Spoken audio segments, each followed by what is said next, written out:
చెప్పులోని రాయి చెవిలోన జోరీగా, కంటిలోన నలుసు కాలిముల్లు, ఇంటిలోన పోరు ఇంతింత కాదయా, విశ్వదాభిరామ వినురవేమ. నడిచేటప్పుడు కాల్లో రాయి పడిందనుకోండి చెప్పులో, ఆ బాధ ఎంత వర్ణనాతీతం. అలాగే చెవులోకి జోరీగా జరపడ్డప్పుడు ఎంత బాధపడాలో అది అనుభవించిన వాళ్ళకే తెలుస్తుంది.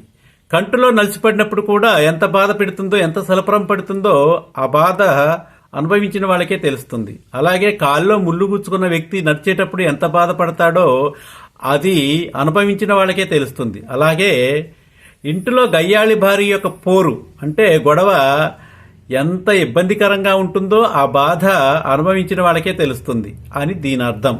థ్యాంక్ యూ అండి.